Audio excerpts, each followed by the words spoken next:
Hey, salut, tu te demandes comment fonctionne le principe d'actif-passif en allemand? Alors cette vidéo est faite pour toi. Apprends l'allemand avec Jordan.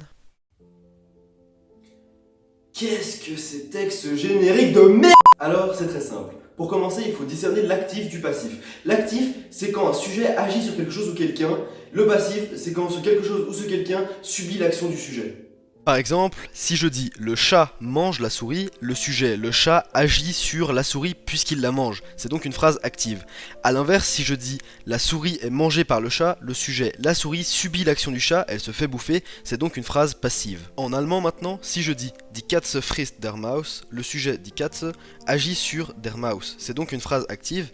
Et donc, si je dis der Maus wird von die Katze gefrisst, le sujet der Maus subit l'action de die Katze. C'est donc une phrase passive. Mais Jordan, c'est super facile.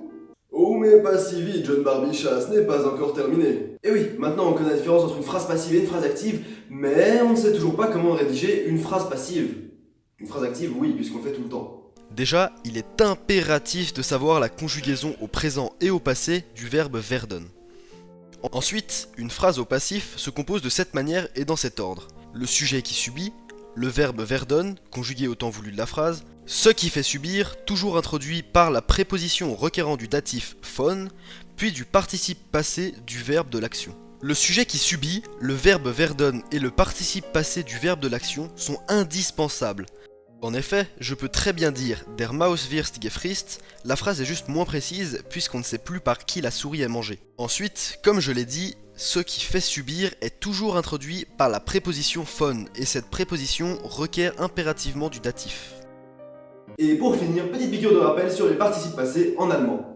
Comme vous le savez sans doute, un participe passé en allemand se constitue de cette manière. GE plus le radical du verbe se terminant soit par T, soit par EN. Mais malheureusement, ce n'est pas aussi facile, puisqu'il y a quelques exceptions. Pour commencer, pour savoir si un verbe se termine par un T ou par EN, il faut voir le radical. Si le radical ne change pas au présent, alors son participe passé se terminera par un T.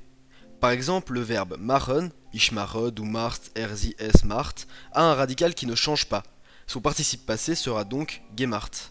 A l'inverse, si le radical change comme dans essen, ich esse, du isst, er isst, le participe passé prendra en. Le participe passé donne donc gegessen. Mais attention, une deuxième particularité du participe passé en allemand, c'est que tous les verbes commençant par ge, mis, zer, be, er, ent, emp ou faire ne prennent pas de ge au début. Petit moyen mémotechnique, j'ai mis Cerber en amfer. Et dernière petite particularité, si le verbe à l'infinitif se termine par iron, il ne commencera pas par un GE et se terminera par un T. Pas le T qu'on boit, hein. T'as compris? Pas le T qu'on boit. Le T la lettre, hein. Voilà, maintenant j'espère que mes explications étaient claires et que tu as tout compris. Ah, c'est nul à chier. C'est d'une nullitude, mais c'est marrant. Bonsoir.